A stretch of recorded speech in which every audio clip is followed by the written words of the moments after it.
안녕하세요. 이번 챕터에서는 엽소와 갈반 일소피에 대해서 설명드리도록 하겠습니다. 엽소 현상은 크게 두 가지입니다. 아주 비가 많이 와서 땅이 완전히 물에 잠겨버린 경우가 있고요. 건조해가지고 수분이 없어서 생기는 경우도 있죠. 자, 과습피 형태.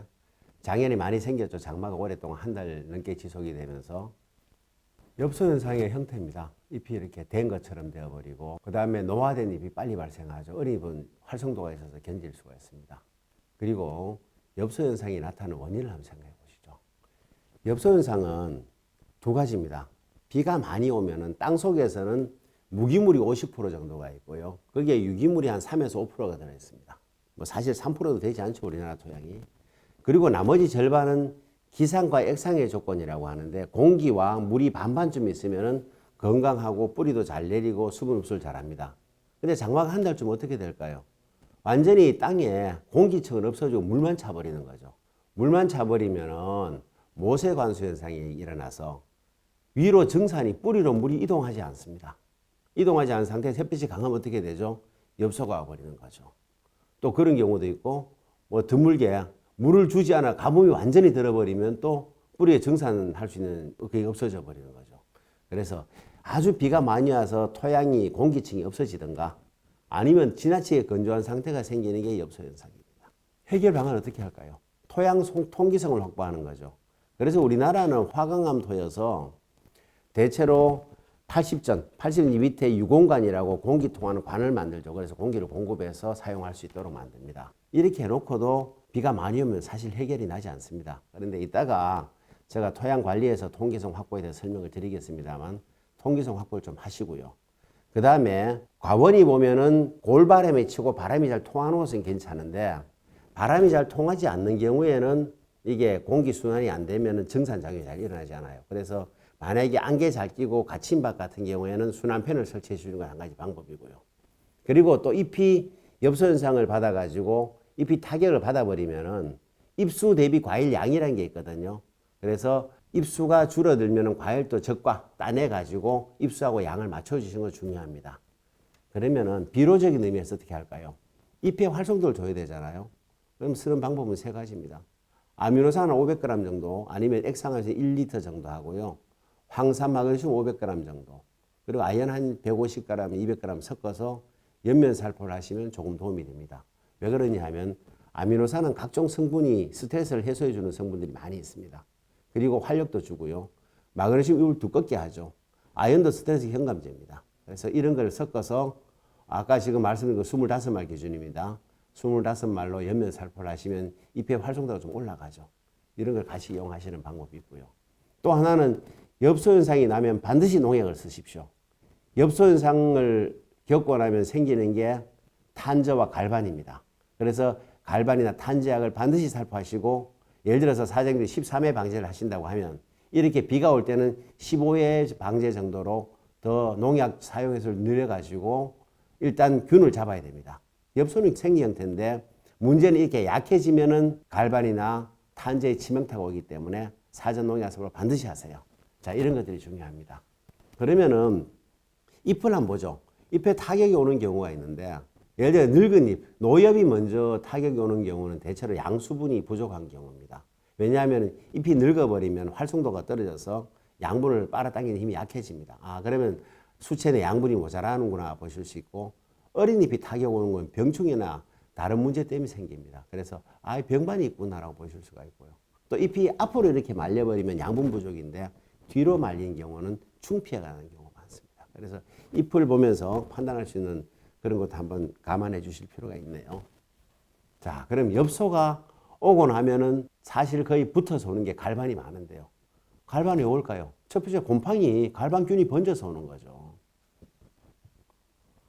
이런 형태가 나타납니다.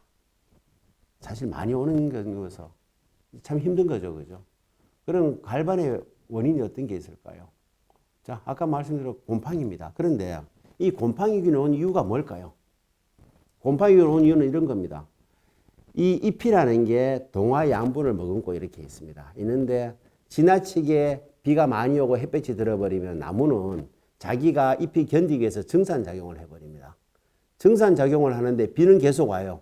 그럼 여기 어떻게 돼요? 잎이 질소가 가득 차버리고 동화 양분이 떨어져 버리죠. 그러면 잎 형태가 어떻게 되냐 하면은 잎이 커집니다. 그리고 잎이 얇아집니다. 잎이 연한 녹색이 됩니다. 그러면은 이렇게 생각하시죠. 갈반이나 다른 병반이 올 수 있구나.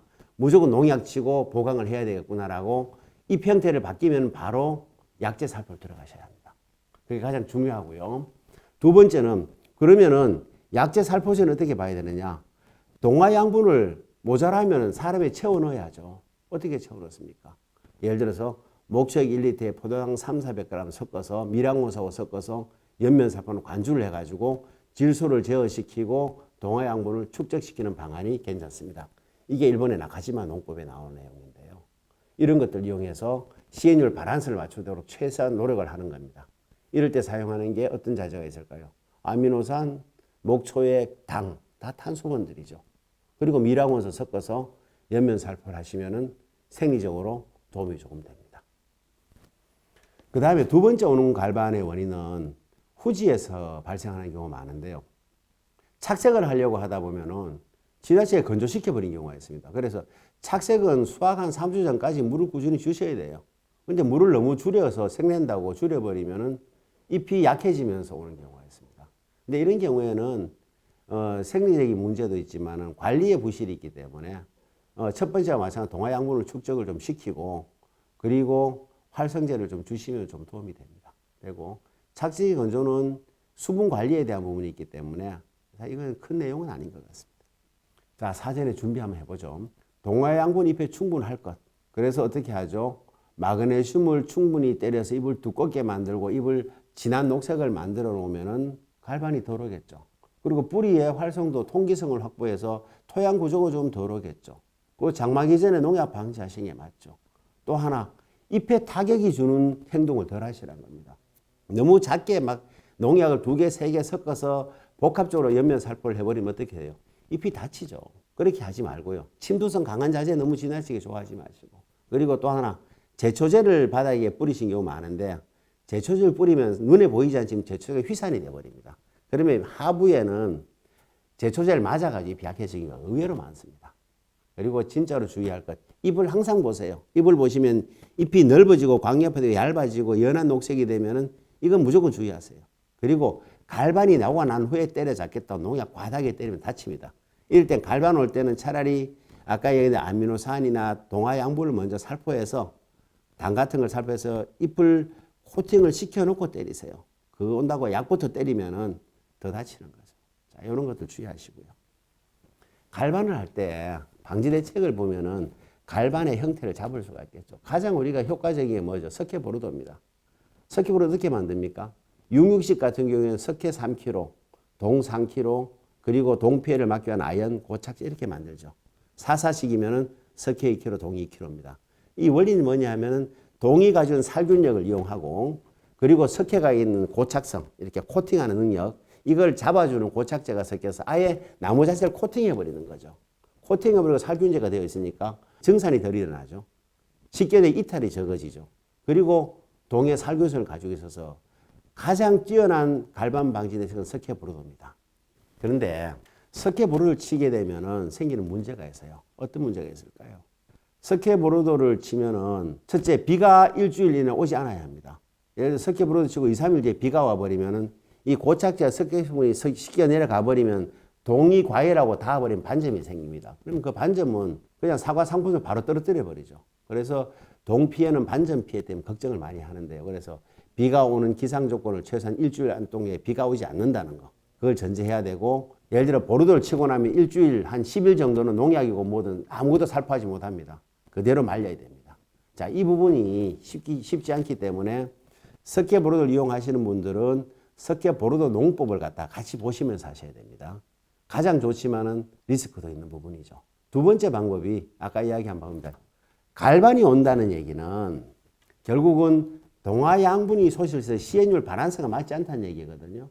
그럼 시행률 밸런스가 맞지 않으면은 인위적으로 맞출 수 있는 방법이 뭘까? 어떤 게 있죠? 탄소에 유기산유가 들어가면 잎에 이슬이 배출됩니다. 실질적으로 제가 이런 실험을 해봤는데요. 성주 참외밭입니다. 참외는 하우스 하나가 있으면은 골이 2골이 갑니다. 그래서 한 골은 목책을 관주나 옆면 살포를 하고 한 골은 그냥 두었어요. 그리고 이불을 속이불을 덮고 터널을 덮고 다음날 예를 들어서 치고 나서 이불을 걷어보면은요. 목청이나 당이 들어간 쪽은 이슬 배출이 엄청 빨라집니다. 아주 눅눅할 정도로 이슬이 뚝뚝 떨어져요. 그런데 그렇게 하지 않은 밭은 적어지거든요. 자, 이슬 배출이 좋다는 얘기는 동화양분이나 잎의 기능이 좋다는 얘기예요. 그래서 동화양분을 높이는 방법, 아까 얘기한 대로 목초액, 당류, 미량원소류 이런 것들을 가지고 옆면산 관주를 통해가 질소를 경합시키고 동화양분을 올리는 쪽을 한번 생각해 보실 수가 있겠죠. 이 방법이고, 세 번째 방법은 무엇이냐 하면은 마그네슘을 갖다가 초기부터 살포해서 잎을 두껍게 만들어주는 겁니다. 마그네슘의 엽록성성이 많아지고 두꺼워지면 어떻게 돼요? 견디는 내저항성이 높아지는 거죠. 그러면 그것도 한 가지 방법입니다. 자, 이런 세 가지 방법을 같이 어떻게 선택하시든 간에 이런 종류의 방향을 잡아서 대처해 나가시는 게 괜찮은 방법입니다. 자, 그 다음 세력시의 대처 방법은 읽어보시면 대충 감이 잡히실 겁니다. 자, 활성도를 높여주는 방법이니까 뭐 다른 얘기는 할 게 없을 것 같고요. 자, 그 다음 일소입니다. 일소는 왜 오죠? 일소는 햇볕에 대는 현상이죠. 자외선이 왁스층을 파괴해서 생기는 현상입니다.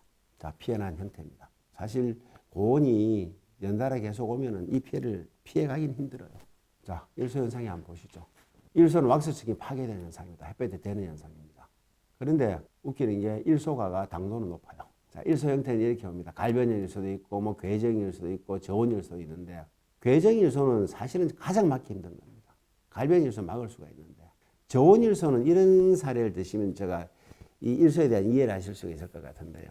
일소는 예를 들어서 예전에는 유농 재배하는 농가들이나 예전에는 사과를 봉지로 사는 경우가 많았어요. 지금은 없지만 사과 봉지를 사는 경우에 가을 햇볕이 오고 이제 착색게 된 봉지를 벗깁니다. 벗기면은 가을 볕이 강해도 어떻게 강하겠어요? 그 볕에 일소를 입어버려요. 왜 그러냐? 과피에 엽록소가 없으니까 이 왁스 막이 없는 거, 엽록소 막이 없는 게 없으면 햇빛 노출되면은 이 이덴스리 갈락토시드 자외선 산란광에 반응하는 사과는 그대로 타격받아 버린 거예요. 그래서 자, 그럼 이 얘기를 하면 어떤 게 생기죠? 일소를 막을 때 마그네슘을 옆면 살포해주는 것도 도움이 되겠구나. 그죠? 왁스층이 강해도 도움이 되겠구나. 어떻게 코팅을 해줘야 되는구나 라는 게 생기겠죠. 자, 그 부분을 찾아보시죠. 가장 좋은 방법은요, 일소 방지망이라고 해서 아주 가는 그물망을 과온위에 쳐버리는 방법입니다. 가장 좋습니다. 일소도 막아주고 당도도 올라가고 아주 좋은데, 문제는 이게 돈이 많이 들고 자동으로 만들면 돈이 엄청 들어가 버리고 수동으로 하면 많이 귀찮으시죠. 그래서 귀찮아 잘 못 하시는데, 예를 들어 심한 경우에는 해놓으시면 기대 이상의 효과를 보십니다. 일소뿐만이 아니고 수많은 병반을 막아준다든가 당도나 착색에서 도움이 많이 됩니다. 야간 정차도 막아주거든요. 두 번째 방법은 아주 30도 이상 고온일 때 오전 11시 넘어서부터요, 오후 한 4시까지 아예 물이 많은 동네는 미세살수를 계속 해버리세요. 물을 갖다가 과온에 퍼버리시라고요. 스프링클러나 미세살수에서. 그러면은 온도가 올라가지 않아요. 그리고 일소 피해를 많이 막죠. 이 두 가지 방법이 있는데, 이거는 환경적으로 맞아도 돈이 들어가는 방법입니다. 딱 주의할 거 하나. 미세살수나 스프링클러 돌릴 때 가장 주의하실 게 탄저나 이런 균을 조심하셔야 돼요. 그래서 병든 잎에는 과일 있으면 제거하고 하세요. 그거 달린 상태로 물 줘버리면 밑에 그냥 주르륵 초상이 나버립니다. 세 번째, 초생 재배하는 방법도 한 가지 방법이고요. 풀을 좀 키워놓으세요. 키워놓으시면은 그것 때문에 일소 예방이 좀 돼요. 그리고 가장 비료적으로 사용할 때는 석회에다가 고착제 섞어서 때려서 코팅 시켜버리는 게 가장 안전한데, 문제는 이렇게 해버리면은 정산도 막아주고 일소도 막아주는 건 좋은데, 문제는 약흔이 남아요. 흰색이. 그래서 이게 조심스러워서 사용을 좀 자제하셔야 되는데, 굳이 하신다면 이렇게 하세요. 석회, 탄산석회, 아주 소성된 석회 아니면 폐화석 같은 거 아주 곱게 갈린 거를 한 250에서 300g 하고 전착제를 섞어서 사용을 하시면은 큰 표시 나지 않고 하실 수가 있는데요.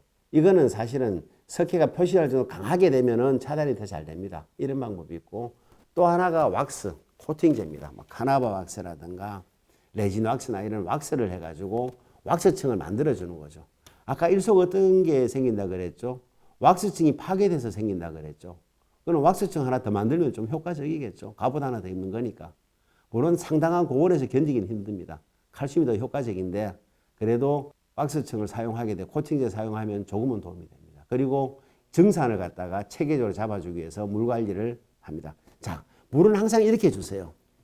이른 아침에 일정한 양을 일정한 시간에 지속적으로 공급하세요. 그리고 자, 내 밭에 수분이 어떻게 돌아가냐. 점질토도 있고 사양토도 있고 여러 가지 토양이 있는데 자기 농장에 흙을 측정한 방법을 생각합시다.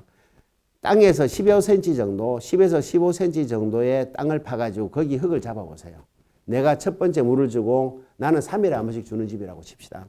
그러면 물 주기 직전에 땅을 파가지고 흙을 잡아서 이렇게 뭉쳐서 손을 딱 놓았을 때 흙이 이렇게 그대로 유지하고 약간 수분이 있으면 정상이에요. 그런데 뭉쳤는데 딱 놓으면 흙이 흩어져 버리잖아요. 그럼 물 주는 시기를 당겨야 돼요. 그런데 딱 뭉쳐놓고 물이 줄줄 흐르잖아요. 그 물 주는 시기를 뒤로 하든가 물 양을 줄여야 되는 거죠. 그래서 각 농장의 특징이 다르기 때문에 사장님께서 물에 대한 양하고 토양의 형태를 잘 체크하셔가지고 일정한 시기에 일정한 양, 시간은 언제? 이른 아침에 이렇게 물을 줘보세요. 그러면은 여러 가지 생리 활성에 대한 부분과 그 다음에 비대 착색에 대한 부분이 다 영향을 미칩니다. 그리고 생육이 불편한 도장지 제거하시고요. 왜냐하면 양분 뺏길 필요가 없잖아요. 또 하나 과다 착과를 해버리면 수세가 약화돼 버립니다. 그럼 일소 잘 옵니다. 그리고 또 과다 착과하면 완전히 햇빛 노출된 것들이 그대로 일소를 피해 입어버리죠. 그래서 이런 것들을 주의해서 하나씩 체크 한번 해보세요. 사실 가장 좋은 방법은 차광망입니다. 자, 위에 두 개는 자동입니다. 그죠? 버튼 안 눌리면 펴지고 닫아지고 하는 건데 이거는 보조사업을 통해서 하신다든가 해서 경비가 많이 될 거고요. 두 번째는 지주대에다가 이렇게 포를 박아가지고 수동으로 그물을 쳐버린 방법입니다. 사실 효과는 있습니다. 그런데 귀찮죠. 일이 많아지는 거죠. 이런 방법이 있습니다. 자, 그 다음에 챕터 3입니다.